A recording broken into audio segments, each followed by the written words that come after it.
আসসালামু আলাইকুম। আজকে আমরা দেখাবো ভেপার অ্যাবজর্পশন চিলারের সলিউশন পাম্পের সমস্যা এবং তার সমাধান। তো মূলত আমাদের এই সলিউশন পাম্পটা প্রবলেম থাকার কারণে চিলার ক্রিস্টাল হয়ে যায়। তো আমরা প্রথমত সলিউশন পাম্পের দুটি সাকশন এবং ডিসচার্জ ভালভই আমরা বন্ধ করে নেব। আমরা সেটা আস্তে আস্তে বন্ধ করতেছি। তো আমাদের এই পাম্পের সমস্যা হওয়ার কারণে আমাদের পাম্পের ফ্লো না দেওয়ার ফলে অভ্যন্তরীণ ক্রিস্টাল হয়ে যায়। আমরা সেটা ডিটেক্ট করতে পারি। একটু পরেই আমরা সেই ক্রিস্টাল বের করে দেখাবো। পাম্পের সাকশন এবং ডিসচার্জ লাইনের ভালভ বন্ধ করার পর আমরা ইলেকট্রিক্যাল কানেকশন খুলে নিয়েছি।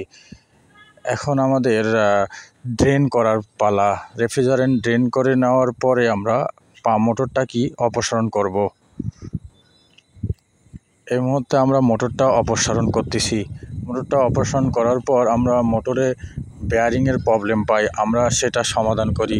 দুঃখজনক হলো আমি সেটা ভিডিও করতে পারিনি। এই যে এখন দেখা যাচ্ছে ক্রিস্টাল, এভাবে মোটরের ইমপ্লার হাউজিংয়ে ক্রিস্টাল ছিল, আমরা সেগুলো বের করে নিয়েছি। অতঃপর আমরা মোটরটি লাগিয়ে দিয়েছি। আমরা এই পাম্প খুলছিলাম, পাম্পের এই লাইনটা আমরা এখন ভ্যাকুয়াম করতেছি। যেহেতু আমাদের কাছে ভ্যাকুয়াম পাম্প নাই, সেলফ পাম্প দিয়েই ভ্যাকুয়াম করে দিচ্ছি। এটা ট্যাকটিক খাটায় দেখেন।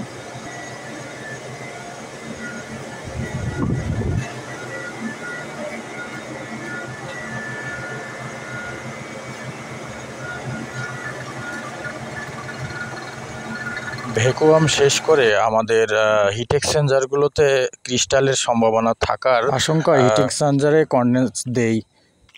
ভিডিও ভালো লাগলে লাইক, কমেন্ট এবং শেয়ার করবেন।